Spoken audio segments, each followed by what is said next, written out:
Ni siquiera me miraron a los ojos. Mi madre señaló la puerta con dedos temblorosos, su voz quebrada por la rabia.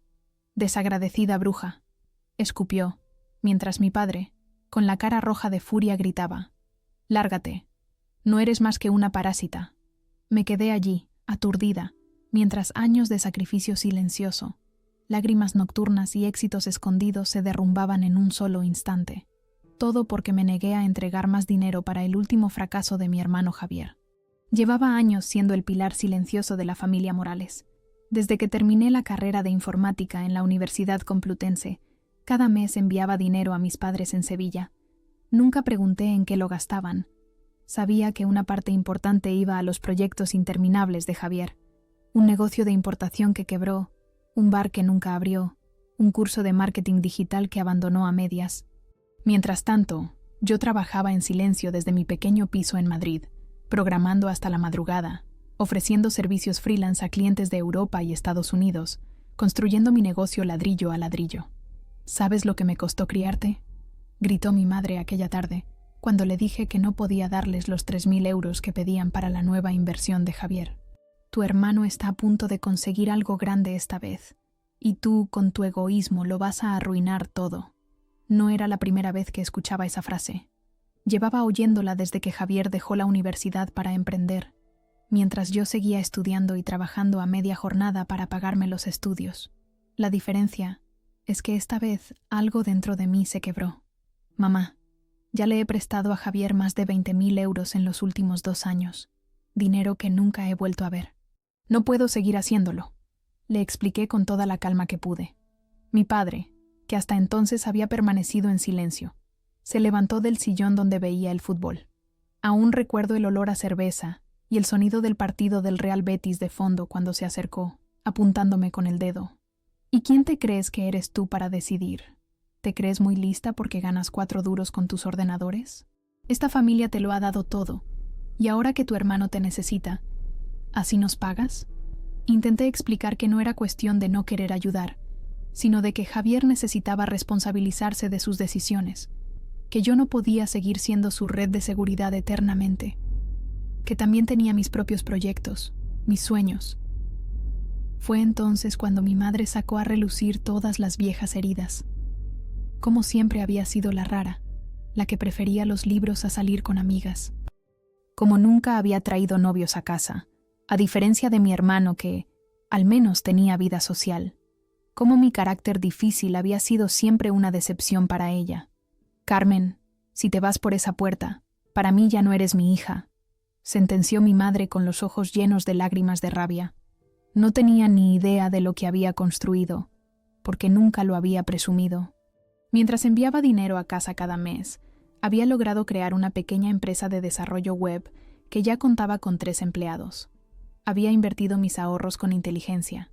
Había aprendido a vivir con poco para poder construir mucho. Y sin embargo, a sus ojos, era la egoísta, la bruja, que se atrevió a decir no una vez. Así que simplemente asentí. No grité, no lloré, solo susurré. Vale. Me di la vuelta. Salí con mi bolso y mi pasaporte, y cerré la puerta por última vez. Nunca preguntaron por qué no contraataqué. Nunca imaginaron que ya había ganado. En el taxi de vuelta a la estación de Santa Justa, mientras las calles de Sevilla pasaban borrosas por la ventana, recordé todas las veces que había callado para mantener la paz. Las navidades incómodas donde aguantaba comentarios sobre mi peso, mi soltería o mi obsesión con el trabajo. Los cumpleaños donde mi regalo para Javier siempre debía ser más generoso porque él está pasando por un mal momento. Las llamadas de madrugada pidiendo dinero urgente para pagar alguna deuda. Esa noche, en el AVE de vuelta a Madrid, mientras veía alejarse las luces de Andalucía, tomé una decisión. La Carmen que siempre cedía, que agachaba la cabeza, que se disculpaba por existir, se quedaba atrás. Había nacido una nueva Carmen, una que ya no necesitaba la aprobación de nadie. En mi apartamento, abrí mi portátil y compré un billete de avión. No sería Madrid mi refugio esta vez. Tenía un plan que llevaba meses preparando, aunque ni yo misma había sido consciente hasta ahora de que lo estaba haciendo para este momento exacto. Aquella noche apenas dormí. Recogí lo imprescindible. algo de ropa, mis dispositivos electrónicos, documentos importantes. Todo lo demás podía quedarse. Eran solo cosas. Le escribí un mensaje a Laura, mi socia, explicándole que trabajaría en remoto unos meses. Ella sabía lo suficiente sobre mi situación familiar para no hacer preguntas incómodas. A la mañana siguiente, mientras esperaba mi vuelo en Barajas, recibí el primer mensaje de mi madre. Tu padre está muy disgustado. Espero que recapacites y pidas perdón. Lo borré sin contestar. Luego llegó otro de Javier. Eres una egoísta. Sabes que este negocio iba a funcionar y ahora todos sufriremos por tu culpa. Cuando el avión despegó, apagué el móvil y cerré los ojos. Por primera vez en años, no sentía esa opresión en el pecho, ese nudo constante en el estómago. No sabían que durante años había estado ahorrando, invirtiendo, preparándome para un día poder liberarme completamente. No sabían que su niña tonta, que solo sabía de ordenadores, había sido lo suficientemente lista como para crear una vida a prueba de sus manipulaciones. El rugido de los motores del avión me arrulló hasta quedarme dormida. En mis sueños, ya podía ver las aguas turquesas que me esperaban. A la mañana siguiente, aterricé en Tulum. La brisa salada del Caribe me golpeó el rostro en cuanto salí del pequeño aeropuerto, y por primera vez en años, respiré libremente. La casa que había comprado meses atrás, discretamente en efectivo, me esperaba al final de un camino de arena, escondida entre palmeras y con vistas infinitas al mar turquesa. El taxista, un hombre mayor llamado Hernán, me contó historias locales durante todo el trayecto.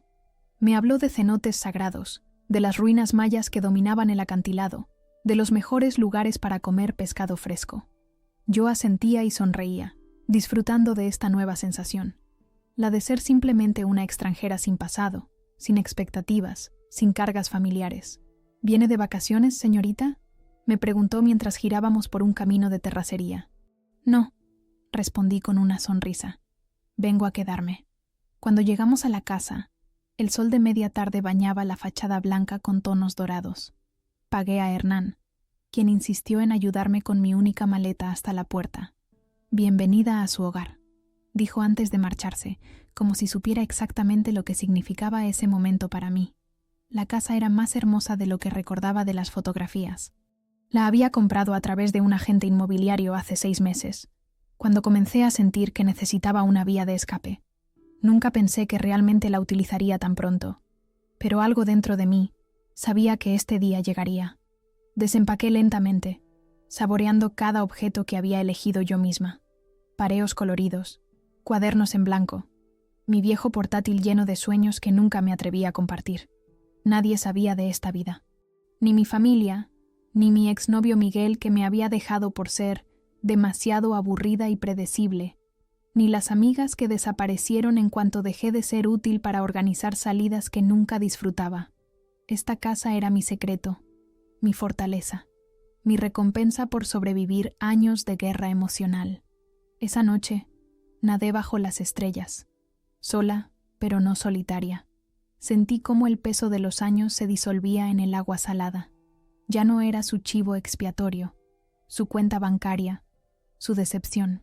Era, finalmente, verdaderamente, yo misma. El amanecer me encontró dormida en la hamaca del porche. Me desperté con el sonido de las olas y el canto de pájaros tropicales que aún no podía identificar. Durante un momento de desorientación, busqué mi teléfono para revisar mensajes, una vieja costumbre nacida del miedo a perderme alguna emergencia familiar. Luego recordé, ya no había emergencias que atender, ya no había culpa que sentir.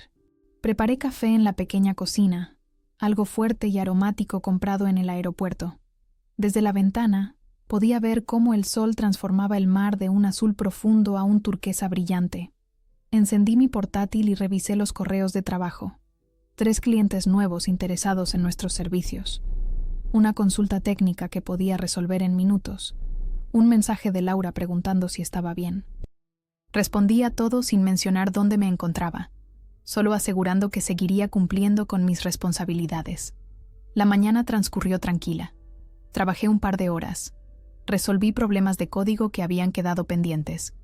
Y luego decidí explorar mi nuevo entorno. El pueblo quedaba a unos 20 minutos caminando por la playa. Me puse un vestido ligero, sombrero, y comencé a andar descalza por la arena. Tulum era exactamente como lo había imaginado, auténtico, pero con toques de modernidad para los extranjeros como yo. Pequeños restaurantes con techos de palma, tiendas de artesanías, un mercado colorido donde los vendedores gritaban ofertas en una mezcla de español e inglés. Compré fruta fresca, algo de pan, queso local y una botella de mezcal. Una mujer mayor con trenzas grises y una sonrisa cálida me recomendó un jabón hecho a mano con ingredientes de la selva, para limpiar no solo el cuerpo, sino también el alma, me dijo mientras me lo envolvía en una hoja de plátano. Algo en su mirada me hizo pensar que podía ver a través de mí, que conocía mis heridas invisibles. De regreso a casa, me detuve a medio camino y me senté en la arena. El mar se extendía frente a mí, infinito y tranquilizador. Saqué mi teléfono del bolsillo y comprobé. 20 llamadas perdidas, 30 mensajes. Ni siquiera los leí. En lugar de eso, tomé una foto del horizonte y la envié a Laura con un mensaje. Estoy bien, mejor que nunca. Luego apagué el teléfono y lo guardé. Ese día, decidí que solo lo encendería para trabajar. El resto del tiempo, viviría desconectada del mundo que había dejado atrás. Los días siguientes establecieron una rutina que nunca antes había experimentado, una dictada únicamente por mis deseos. Me despertaba con el sol, trabajaba durante las horas más frescas de la mañana, nadaba al atardecer, comencé a explorar los alrededores, descubriendo cenotes escondidos donde el agua era tan clara que parecía que flotabas en el aire. Conocí a otros expatriados, personas que como yo habían venido buscando un nuevo comienzo. Sofía, una argentina que había dejado su trabajo corporativo para abrir un pequeño café. Hans, un alemán que enseñaba yoga en la playa. Lucía, una mexicana del DF que había escapado del ritmo frenético de la capital.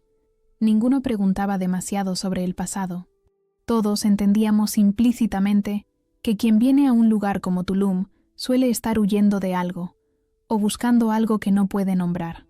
Una tarde, mientras cenábamos en el café de Sofía, ella me preguntó si alguna vez echaba de menos mi vida anterior.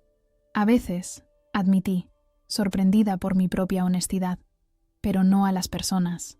Echo de menos la ilusión de pertenecer a algún lugar, de tener raíces. Las raíces pueden crecer en cualquier suelo fértil, respondió ella, sirviendo más vino en mi copa. Y tú estás floreciendo aquí, Carmen. Cualquiera puede verlo. Tenía razón. En solo 2 semanas, mi piel había adquirido un tono dorado, las ojeras habían desaparecido y la tensión constante en mis hombros se había disipado. Por las noches, ya no me despertaba con pesadillas ni ataques de ansiedad. En las videollamadas de trabajo, Laura comentaba lo bien que me veía, aunque nunca preguntaba directamente dónde estaba. Ella sabía respetar los límites. En mi nueva vida, descubrí pequeños placeres que antes me habían sido negados. Pasar horas leyendo sin sentirme culpable por perder el tiempo, probar comida picante que mi madre siempre había rechazado, bailar sola en la playa al atardecer sin preocuparme por parecer ridícula. Redescubrí partes de mí que había suprimido durante años para encajar en las expectativas familiares. Mi casa se fue transformando poco a poco. Compré artesanías locales, coloqué conchas y piedras recogidas de la playa en los estantes, planté pequeñas suculentas en macetas de barro. Cada objeto representaba una elección consciente, algo que me gustaba a mí, no algo elegido para complacer a otros. Una mañana, mientras trabajaba en el porche, recibí un correo electrónico que cambiaría aún más mi vida. Una empresa tecnológica importante quería contratar nuestros servicios para un proyecto de 6 meses. Era el tipo de cliente con el que siempre había soñado, el que podría catapultar mi pequeña empresa a otro nivel.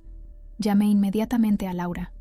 ¿Crees que podemos hacerlo?, pregunté, con la emoción contenida en la voz. ¿Bromeas? Hemos estado preparándonos para esto durante años, respondió ella. La pregunta es, ¿volverás a Madrid para las reuniones iniciales? Me quedé en silencio, contemplando el mar que se había convertido en mi confidente. No, dije finalmente. Puedo manejar mi parte desde aquí. Confío en ti para las reuniones presenciales. Entonces está decidido, dijo Laura, y pude escuchar su sonrisa a través del teléfono. Por cierto, Tu hermano vino a la oficina ayer. Preguntó por ti. Sentí un escalofrío recorrer mi espalda. ¿Qué le dijiste? Que estabas trabajando en un proyecto especial y que no tenía forma de contactarte. Se puso bastante insistente, pero ya sabes cómo es la seguridad del edificio. Agradecí a Laura su discreción y colgué. Sabía que era cuestión de tiempo antes de que mi familia intentara localizarme. Parte de mí había esperado disfrutar más tiempo de este silencio, de esta paz recién descubierta. Durante una semana hubo silencio. Me imaginaba a mis padres caminando de un lado a otro, esperando que volviera arrastrándome, que pidiera perdón, que suplicara, pero no lo hice. Cada mañana sorbía jugo de mango fresco, respondía a correos electrónicos de clientes y observaba cómo el amanecer pintaba el cielo con colores que ellos nunca se preocuparían por notar. Vivía. La rutina en Tulum me había dado una sensación de libertad que jamás había experimentado. Por las mañanas, después de trabajar unas horas, daba largos paseos por la playa. Había comenzado a aprender los nombres de las aves locales gracias a un libro que me regaló Lucía. Las tardes las dedicaba a nadar o a explorar la zona con mis nuevos amigos. Las noches eran para reflexionar, a veces sola, a veces compartiendo historias con Sofía mientras bebíamos mezcal bajo las estrellas. El día que cumplí exactamente una semana en México, recibí el primer mensaje. Era de Javier. Mamá está enferma. ¿Puedes enviar 6,000 pesos para medicinas? Lo ignoré, aunque sentí una punzada de culpa que inmediatamente reprimí. Era el mismo patrón de siempre. La emergencia médica, la culpa, el dinero. ¿Cuántas veces había caído en esa trampa? Un día después, una llamada perdida de mi madre, luego de mi padre, luego de ambos, una tras otra, sin mensaje, solo silencio en la línea cuando contestaba. ¿Estás bien?, me preguntó Sofía una tarde que me vio mirando el teléfono con expresión preocupada. Mi familia, respondí simplemente, y ella asintió como si esa breve frase explicara todo. Los fantasmas siempre regresan, dijo mientras me servía un tequila, pero eres tú quien decide si les abres la puerta o no. Esa noche soñé con mi infancia en Sevilla, con los domingos de paella familiar, con mi madre enseñándome a coser, con mi padre llevándome sobre sus hombros en la feria de abril. Eran recuerdos reales, pero tan distantes que parecían pertenecer a otra persona. ¿En qué momento se había torcido todo? ¿Cuándo me había convertido en la villana de su historia? El tercer día de llamadas, finalmente contesté. La voz de mi madre sonó quebrada. No quisimos decir lo que dijimos. Tu padre estaba enfadado, nada más. Por favor, necesitamos ayuda. Todo se está desmoronando. No dije nada. Durante años, había financiado su vida, llenado su nevera, pagado sus deudas, y aún así, nunca había sido suficiente. Ahora que me había ido, la verdad los estaba alcanzando. Carmen, ¿estás ahí?, insistió mi madre. Tu hermano está desesperado. Ha tenido que vender su coche. Tu padre y yo apenas llegamos a fin de mes desde que te fuiste. Estoy aquí, respondí finalmente, sorprendida por la calma en mi propia voz. Pero no puedo ayudaros esta vez. ¿Dónde estás? Podemos hablar las cosas, arreglarlas como familia. No estoy en Madrid, dije. Y no podemos arreglarlo. No esta vez. Hubo un largo silencio. Casi podía ver a mi madre pasándole el teléfono a mi padre, como hacían siempre que la manipulación emocional no funcionaba. Efectivamente, la voz de mi padre resonó al otro lado. Carmen, esto ha ido demasiado lejos. Tu madre está destrozada. ¿Es esto lo que querías? ¿Vernos sufrir? No, papá. Nunca quise que sufrierais. Solo quería que me respetarais. ¿Respeto? Después de abandonarnos así, Javier tuvo que pedir un préstamo para pagar el alquiler este mes. ¿Eso te hace feliz? Era el mismo discurso de siempre. La culpa, la obligación, la familia por encima de todo, incluso de mi propia salud mental. Pero esta vez, a miles de kilómetros de distancia, con el sonido del mar de fondo, sus palabras no tenían el mismo poder sobre mí. Papá, Javier tiene 32 años. Es tiempo de que se haga responsable de sus propias decisiones, y vosotros también. Eres una desagradecida. Después de todo lo que hemos hecho por ti, ¿y qué he hecho yo por vosotros? Lo interrumpí, sorprendiéndome a mí misma. Nunca antes había alzado la voz a mi padre.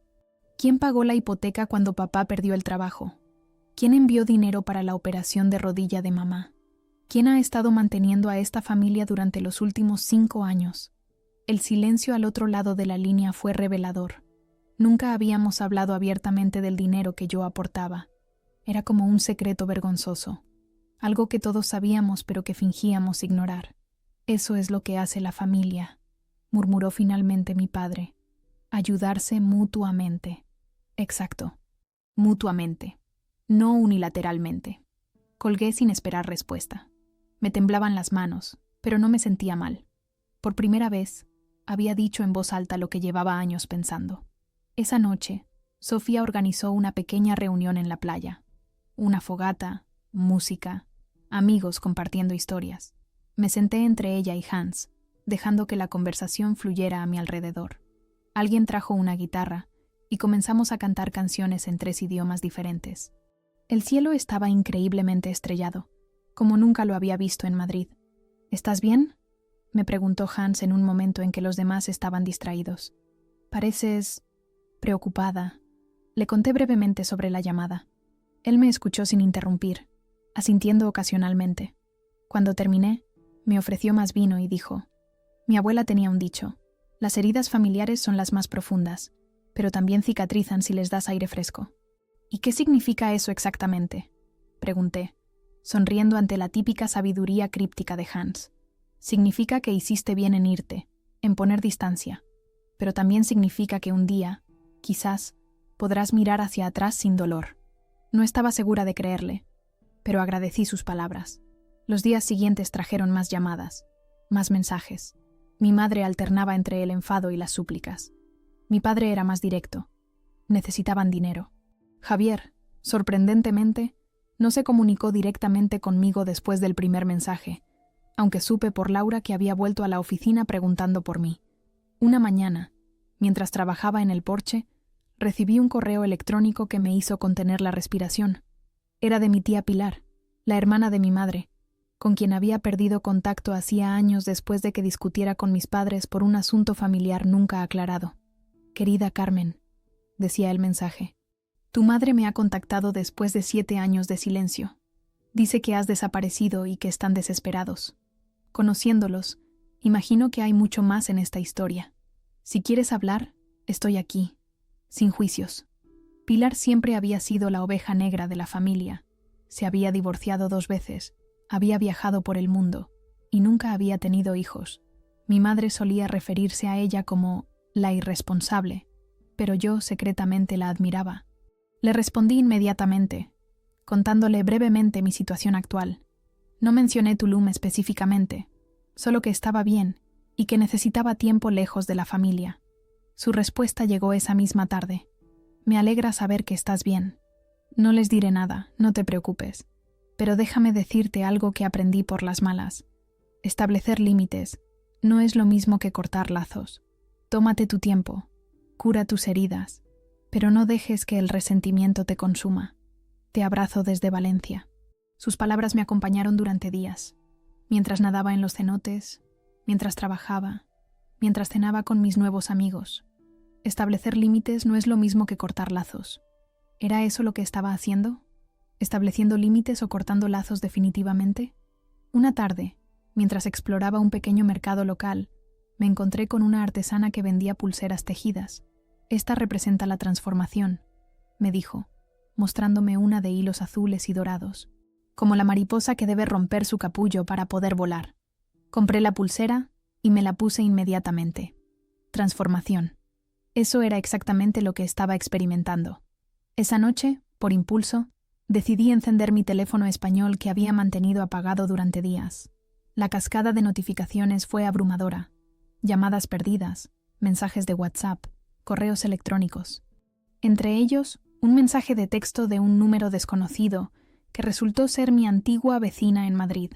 Carmen, tus padres y tu hermano vinieron a buscarte.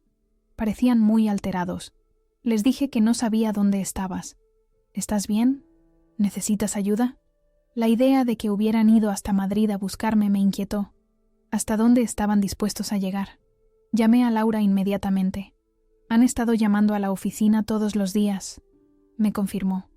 Incluso amenazaron con ir a la policía para denunciar tu desaparición. Les dije que estabas trabajando en el extranjero y que estabas en contacto regular con la empresa, así que técnicamente no habías desaparecido. Gracias, Laura. Siento mucho que tengas que lidiar con esto. No te preocupes. Pero, Carmen, ¿cuánto tiempo más vas a estar así? No por ellos, sino por ti. Pareces feliz allí, pero también pareces estar en una especie de limbo. Su pregunta me dejó pensando. ¿Estaba en un limbo? ¿Era Tulum un refugio temporal o mi nuevo hogar permanente? ¿Estaba huyendo o avanzando? Esa noche, sentada en mi porche, con el sonido de las olas como única compañía, decidí que era hora de tomar una decisión. No podía seguir simplemente reaccionando a las llamadas y mensajes de mi familia. Necesitaba un plan, una postura clara. Al día siguiente, mientras desayunaba en el café de Sofía, mi teléfono sonó. Era mi madre. De nuevo. Esta vez, decidí contestar con toda la calma que pude reunir. Pasaron los días. Ahora llamaban todos los días, con voces cada vez más desesperadas en cada intento. Bloqueé un número. Usaron otro. Mientras tanto, mi negocio alcanzó sus ganancias más altas. 120.000 euros este trimestre. Irónicamente, tenía más dinero que nunca y menos razones que nunca para compartirlo. «Buenos días, mamá», respondí con calma aquella mañana, sentada en mi hamaca con la vista al mar infinito. «Carmen, gracias a Dios». Su voz sonaba aliviada pero tensa. «¿Dónde estás? Hemos estado muy preocupados». «Estoy bien, mamá. Eso es lo único que necesitas saber».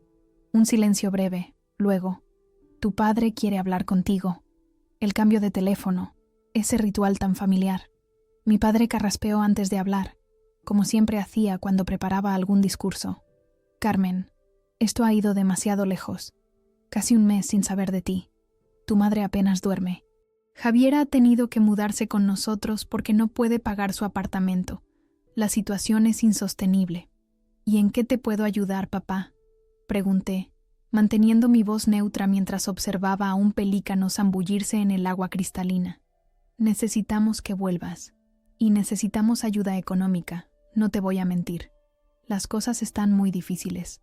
Cerré los ojos, sintiendo el sol en mi rostro. La brisa movía suavemente las palmeras que rodeaban mi terraza. Este paraíso que había construido con mi propio esfuerzo, lejos de sus demandas y manipulaciones. «Papá, he estado pensando mucho estas semanas. ¿Sabes qué descubrí? Que nunca fui el problema. Solo dejé de alimentar un sistema construido sobre la culpa, la manipulación y el derecho». «¿De qué estás hablando? Siempre te hemos querido, siempre te hemos apoyado». «¿Cuándo, papá? ¿Cuándo me apoyasteis? Cuando trabajaba 16 horas diarias para pagarme la universidad, mientras Javier abandonaba sus estudios y le seguíais financiando cada capricho. Cuando me llamabais aburrida por preferir quedarme en casa programando en lugar de salir de fiesta. O quizás cuando mamá me dijo que mi éxito profesional no significaba nada porque no tenía marido ni hijos». Mi padre guardó silencio, algo inusual en él. Podía imaginar su expresión de desconcierto, las arrugas de su frente profundizándose. Nunca antes le había hablado así. «Hija, no sé qué te ha pasado, pero no eres tú misma.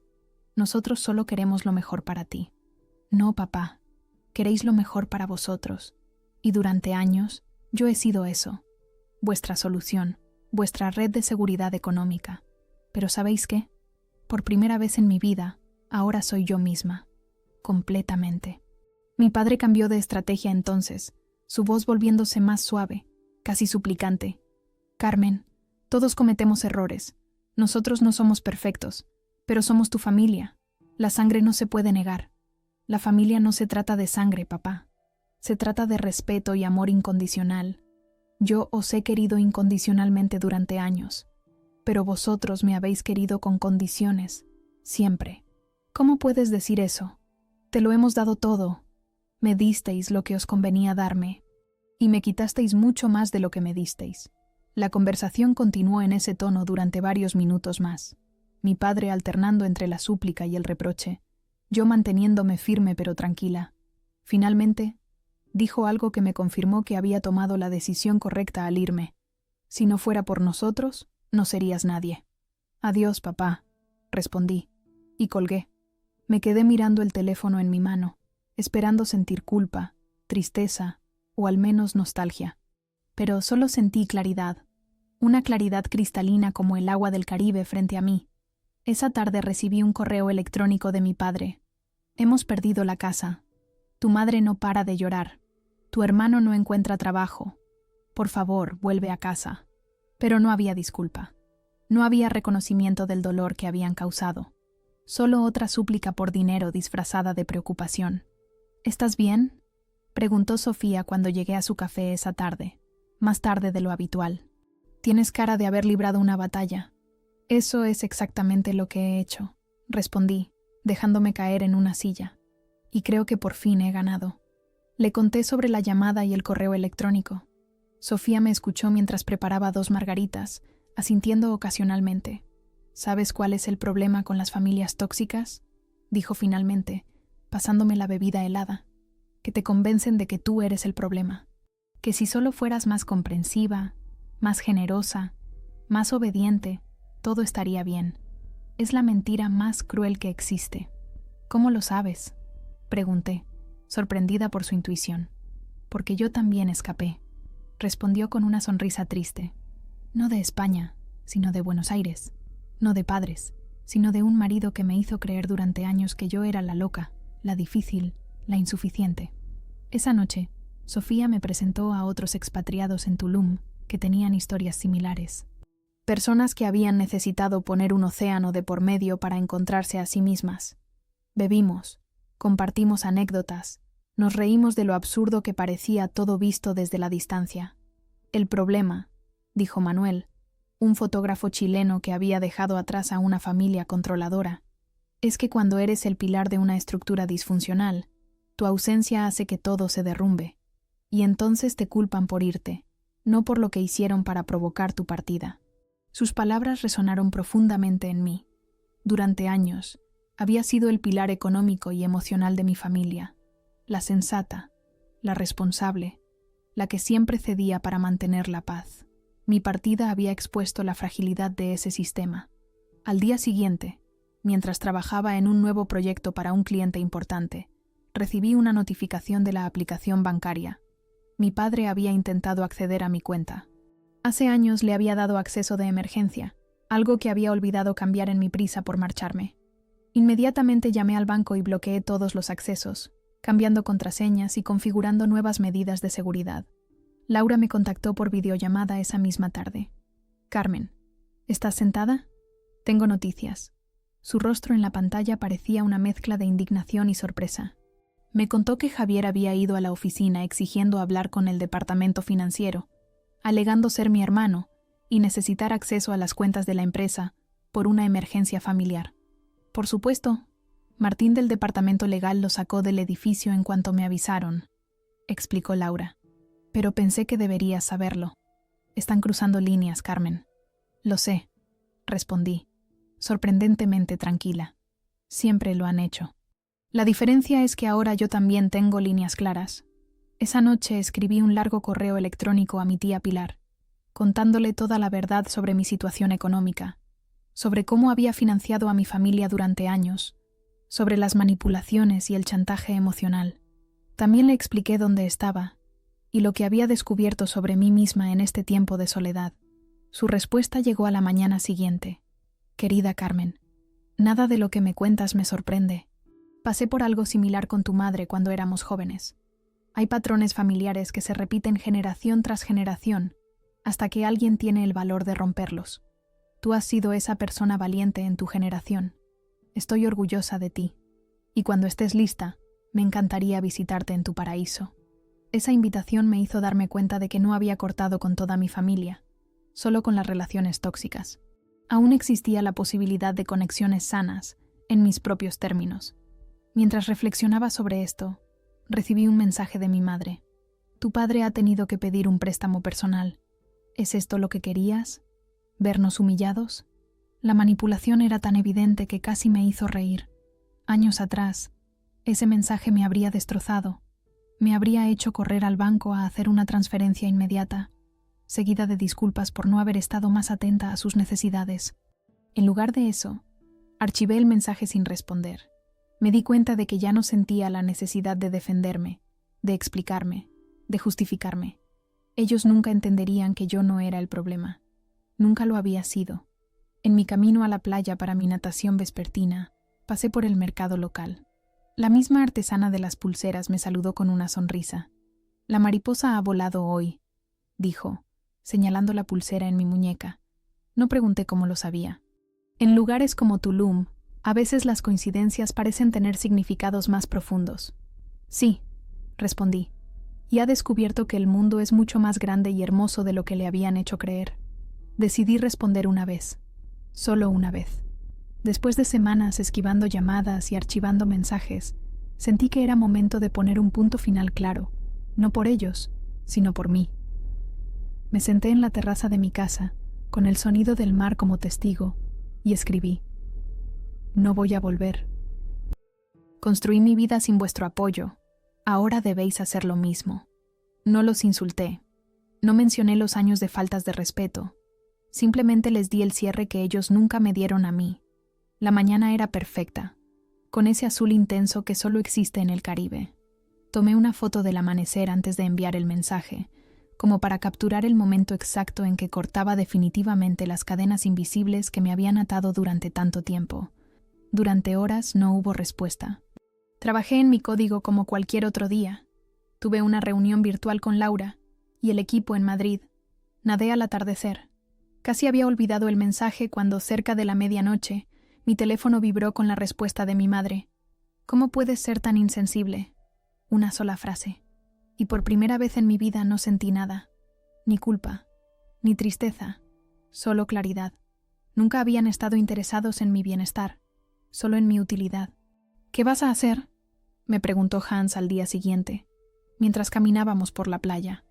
Le había contado sobre el intercambio de mensajes. «Nada», respondí con tranquilidad. «No hay nada más que decir». «¿Y si siguen insistiendo?». He bloqueado sus números principales. He configurado filtros en mi correo. He dado instrucciones claras a Laura sobre cómo manejar cualquier visita a la oficina. Me detuve para recoger una concha perfecta en la arena. Por primera vez en mi vida, he puesto mis necesidades por delante de las suyas. Y se siente correcto. Hans asintió comprensivo. Como muchos expatriados en Tulum, él también había dejado atrás relaciones complicadas. «El verdadero poder no está en gritar más fuerte», dijo, «sino en la capacidad de alejarse de una pelea que no vale la pena». Esa tarde, mientras revisaba correos electrónicos de trabajo, encontré un mensaje que me dejó sin aliento. Era de Teresa, una antigua compañera de universidad con quien había perdido contacto hace años. El asunto decía: «Tu hermano me contactó. ¿Estás bien?». El correo explicaba que Javier la había encontrado en LinkedIn y le había escrito preguntando desesperadamente por mí. Le había contado una historia dramática sobre cómo yo había abandonado a la familia en una crisis económica, posiblemente bajo la influencia de malas compañías o incluso alguna secta. Teresa, preocupada, quería saber si estaba bien y si necesitaba ayuda. Sentí una mezcla de rabia e incredulidad. ¿Una secta? ¿Malas influencias? La creatividad de Javier para victimizarse siempre había sido impresionante, pero esto alcanzaba nuevos niveles. Le respondí a Teresa agradeciendo su preocupación, explicándole brevemente que estaba perfectamente bien, viviendo en el extranjero por decisión propia, y que las acusaciones de mi hermano eran completamente falsas. «Lo suponía», respondió ella casi inmediatamente. «Siempre fuiste la sensata del grupo, pero tenía que comprobarlo. Por cierto, si alguna vez necesitas hablar, estoy aquí». Esa pequeña muestra de apoyo, de alguien que apenas había sido cercana a mí, me conmovió más de lo que esperaba. Me hizo darme cuenta de que existían personas que podían ofrecer amistad sin condiciones, sin expectativas, sin manipulación. Los días siguientes transcurrieron con calma. Cada mañana, al despertar, sentía cómo mi cuerpo se hacía más ligero, como si estuviera soltando pesos invisibles que había cargado durante años. Mi piel bronceada brillaba con salud. Mi cabello, siempre recogido en un moño austero en Madrid, ahora caía libre y salvaje sobre mis hombros, con mechas aclaradas por el sol. «Pareces otra persona», comentó Lucía una tarde, mientras tomábamos café en el pueblo. Cuando llegaste, tenías esa mirada, como un animal acorralado. Ahora tus ojos brillan. Era cierto. La transformación no era solo interior. Mi cuerpo mismo se había adaptado a esta nueva realidad, a esta libertad recién descubierta. Incluso mi forma de vestir había cambiado, abandonando los colores neutros y las prendas discretas por vestidos fluidos en tonos vibrantes, sandalias artesanales, joyería local hecha con semillas y piedras. Una semana después de mi mensaje de despedida, recibí un correo electrónico de mi padre. A diferencia de los anteriores, este era largo, elaborado. Carmen, tu madre está destrozada. No come, apenas duerme. Javier ha tenido que pedir otro préstamo para cubrir los gastos médicos. La casa donde creciste, donde están todos nuestros recuerdos familiares, está a punto de ser embargada. ¿Es esto lo que quieres para tu familia? ¿Esta es la hija que criamos? Siempre fuiste diferente, siempre con la nariz metida en los libros, siempre alejada, pero nunca pensamos que serías capaz de tal crueldad. Si tu abuela viviera, se moriría de nuevo al ver en qué te has convertido. Cada palabra estaba cuidadosamente elegida para causar el máximo daño, para activar cada botón de culpa instalado durante décadas. Era un ataque maestro, digno de un manipulador experimentado. Lo leí 3 veces. La primera, con el estómago encogido. La segunda, con una extraña distancia analítica, como si estuviera estudiando un caso en un libro de psicología. La tercera, con una serenidad que me sorprendió a mí misma. Decidí responder, no porque lo necesitaran ellos, sino porque lo necesitaba yo. Escribí: Papá, lamento que estéis pasando por dificultades. Verdaderamente lo lamento, pero durante años he sido vuestro salvavidas económico mientras soportaba críticas, menosprecios y manipulación emocional. Me fui porque me echasteis de casa, llamándome bruja y parásita por negarme a financiar otro fracaso de Javier.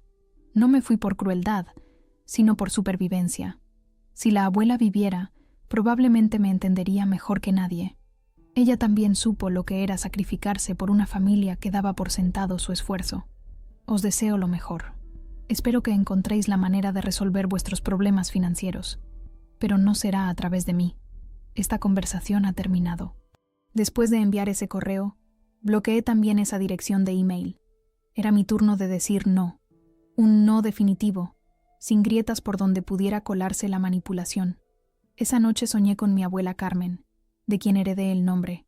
En el sueño, estábamos en la cocina de su pequeño piso en Triana, preparando torrijas como hacíamos cuando yo era niña. «Lo has hecho bien, chiquilla», me decía en el sueño, con su acento andaluz profundo. A veces el amor significa alejarse. Desperté con lágrimas en los ojos, pero no eran lágrimas de tristeza. Por primera vez desde que llegué a Tulum, lloré de alivio. Un llanto purificador que lavó los últimos residuos de culpa y miedo. Esa mañana, mientras desayunaba en mi terraza, recibí una llamada de Laura. ¿Adivina qué? El proyecto para la multinacional ha sido un éxito rotundo. Quieren ampliar el contrato por 2 años más, con un presupuesto que duplica el actual. Eso es increíble, Laura. ¿Lo ves? Te dije que podíamos hacerlo. Sí, pero eso no es todo. Quieren que abramos una oficina en Ciudad de México para atender a sus filiales latinoamericanas. Y me preguntaba si te interesaría dirigirla. Me quedé sin palabras por un momento. Una oficina en México. La posibilidad de establecerme permanentemente en este país que me había acogido, que me había permitido reinventarme. Necesito pensarlo, respondí finalmente. Es una decisión importante. Por supuesto. Tómate tu tiempo. Pero, Carmen, creo que serías perfecta para esto. Y pareces tan feliz allí. Después de colgar, me senté en la arena frente a mi casa, dejando que las olas mojaran mis pies. ¿Estaba lista para echar raíces aquí? ¿Para transformar este refugio temporal en un hogar permanente? La respuesta vino en forma de un recuerdo. Mi padre diciendo: «Si te vas por esa puerta, para mí ya no eres mi hija». Había sido una amenaza destinada a controlarme, a mantenerme en línea, pero se había convertido en una liberación involuntaria. Me habían dado, sin querer, el permiso que necesitaba para ser libre. Esa tarde, mientras nadaba en mi rincón favorito de la playa, donde las rocas formaban una pequeña cala protegida, tomé mi decisión. Aceptaría la oferta de Laura. Convertiría este capítulo de mi vida en algo permanente, no porque estuviera huyendo, sino porque estaba avanzando. De regreso a casa, hice algo que no había hecho en mucho tiempo. Llamé a mi tía Pilar. «Carmen, qué alegría escucharte. ¿Cómo estás, sobrina?» «Bien, tía. Mejor que nunca, de hecho. ¿Recuerdas que me dijiste que te gustaría visitarme algún día? ¿Qué te parecería venir a ayudarme a buscar una casa más grande? Parece que me voy a quedar en México indefinidamente». Su risa cálida llenó la línea. «Dame 2 semanas para arreglar algunos asuntos y estaré allí. Siempre supe que tenías más de mí que de tu madre, aunque ella nunca quisiera verlo». Cuando colgué, me sentí en paz. Había dicho no a la toxicidad, a la manipulación, al chantaje emocional. Pero también estaba diciendo sí a nuevas conexiones, a relaciones sanas, a oportunidades de crecimiento. Esa noche, escribí en mi diario: «Hoy entendí que decir no se trata de cerrar puertas, sino de abrirlas, las correctas». Han pasado 3 meses. Ya no llaman. Quizás se han rendido. Quizás han encontrado otra fuente de ingresos. Ya no me importa. Me despierto con el canto de los pájaros. Tomo té en mi terraza y paso mis días escribiendo código y observando cómo el océano cambia de humor con el viento. La casa más grande que encontré con la ayuda de mi tía Pilar está a solo 10 minutos de mi refugio original. Es una construcción tradicional adaptada al clima tropical, con amplios espacios abiertos, techos altos de palma y un jardín donde he comenzado a cultivar hierbas aromáticas y flores locales. Las paredes, pintadas en un blanco luminoso, contrastan con los colores vibrantes de los textiles mexicanos que he ido coleccionando. Pilar se quedó 1 mes entero conmigo. Fue como redescubrir a una parte de mi familia que siempre había estado ahí, pero que las dinámicas tóxicas habían mantenido alejada. Me contó historias de mi madre que nunca había escuchado, de cómo ella también había sido una vez una joven con sueños y ambiciones, antes de casarse con mi padre y adoptar su visión limitada del mundo. «Tu madre no siempre fue así», me dijo una noche, mientras compartíamos una botella de vino en la terraza. «Cuando éramos adolescentes quería ser periodista, viajar por el mundo. Tenía una curiosidad insaciable y una mente brillante». «¿Qué pasó?», pregunté, tratando de reconciliar esa imagen con la mujer amargada y manipuladora que yo conocía. «La vida, supongo. O más bien, las elecciones que hizo. Se enamoró de tu padre, dejó los estudios, tuvo a Javier muy joven, y poco a poco fue renunciando a sus sueños, convenciéndose de que el sacrificio era amor». Esa conversación me dio una nueva perspectiva. No justificaba el comportamiento de mi madre hacia mí, pero me ayudó a entender cómo las personas pueden convertirse en versiones irreconocibles de sí mismas cuando permiten que otros definan su valor. La oficina en Ciudad de México ha sido un éxito rotundo. 2 veces por semana viajo a la capital para reuniones presenciales, pero el resto del tiempo trabajo desde Tulum. Hemos contratado a un equipo local talentoso y entusiasta, y nuestros clientes latinoamericanos han aumentado un 200% en solo 3 meses. Laura vino a visitarme hace unas semanas. Se enamoró instantáneamente de México y está considerando seriamente pasar más tiempo aquí. «Es como si hubieras descubierto un secreto que el resto de nosotros necesitábamos conocer», me dijo mientras caminábamos por la playa al atardecer. «He hecho nuevos amigos, personas genuinas que no preguntan qué puedo darles. El círculo que comenzó con Sofía, Hans y Lucía se ha expandido para incluir a Alejandro, un arquitecto mexicano que diseñó las reformas de mi nueva casa. Martina, una chef argentina que abrió un pequeño restaurante de cocina fusión. Y Daniel, un buzo profesional que me está enseñando a explorar los arrecifes de coral. Con ellos, he redescubierto el placer de la compañía sin expectativas, de la amistad basada en afinidades reales y no en obligaciones familiares o historias compartidas. Nos reunimos para cenas improvisadas, excursiones a cenotes escondidos, noches de música bajo las estrellas. A veces hablamos de nuestros pasados, de lo que dejamos atrás, pero más frecuentemente hablamos de nuestros presentes y futuros.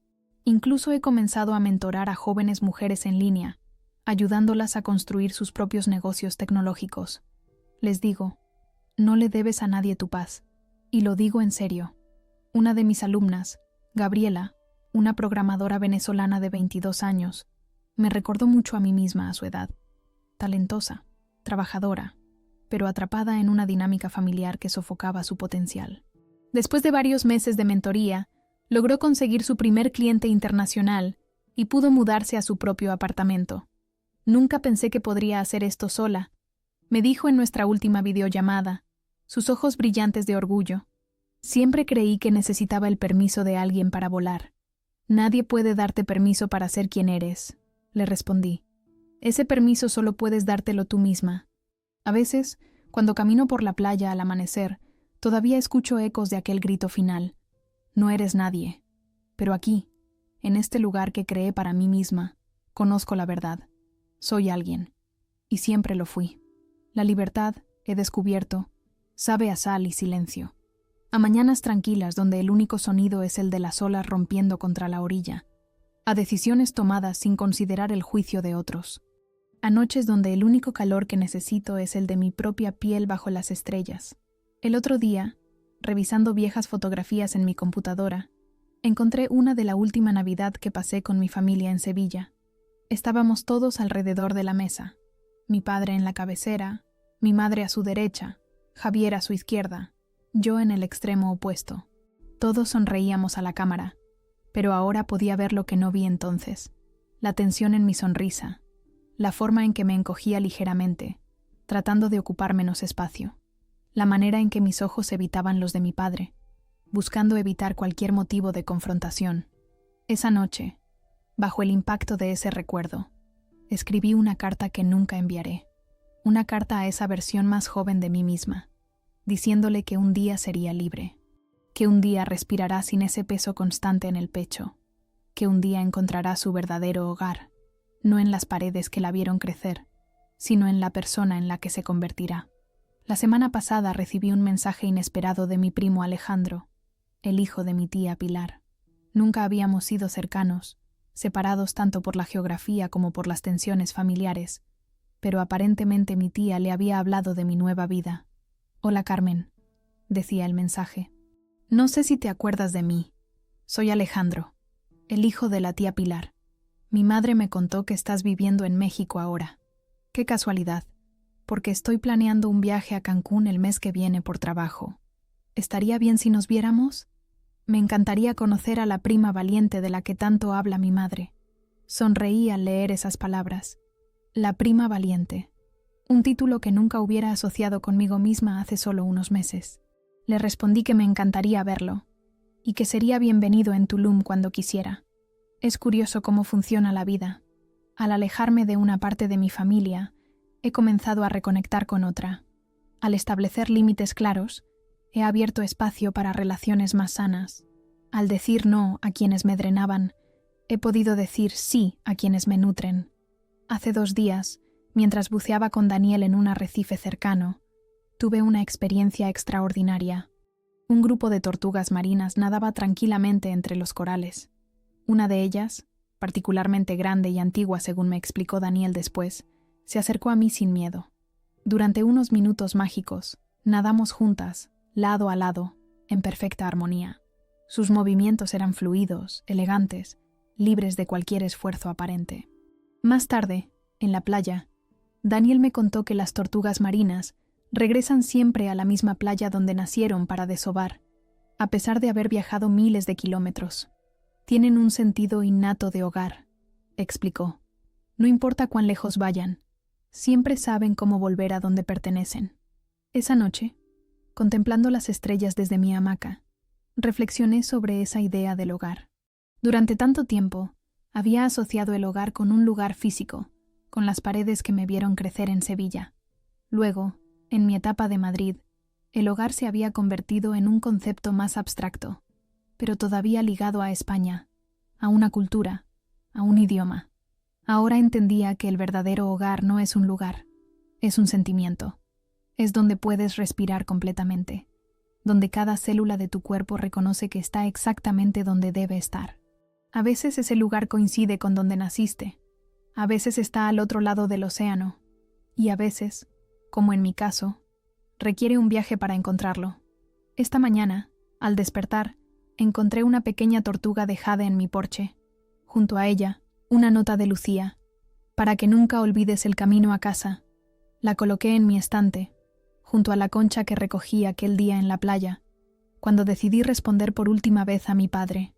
Estos pequeños talismanes marcan el camino que he recorrido, las decisiones que he tomado, la persona en la que me he convertido. A veces, cuando el viento sopla desde el mar y trae consigo el aroma a sal y libertad, pienso en aquella tarde en Sevilla, cuando me echaron de casa llamándome bruja y parásita. Nunca podría haber imaginado entonces que esas palabras crueles serían en realidad el principio de mi verdadera vida. Ayer inicié un nuevo proyecto. Estoy escribiendo un libro. No es una memoria ni un ajuste de cuentas, sino una guía para mujeres que, como yo, han vivido atrapadas en relaciones familiares tóxicas. Lo he titulado El vuelo de la mariposa. Cómo romper el capullo sin romperte a ti misma. Mientras escribo estas palabras, el sol comienza a ponerse sobre el Caribe, pintando el cielo en tonos de naranja y rosa. Las primeras estrellas aparecen tímidamente. La brisa mueve suavemente las cortinas de lino blanco. Y yo, Carmen Morales, la que una vez fue llamada Nadie, respiro profundamente, sintiendo cada centímetro de mi piel, cada latido de mi corazón, cada pensamiento en mi mente. Soy alguien, soy yo, y eso, he descubierto, es más que suficiente.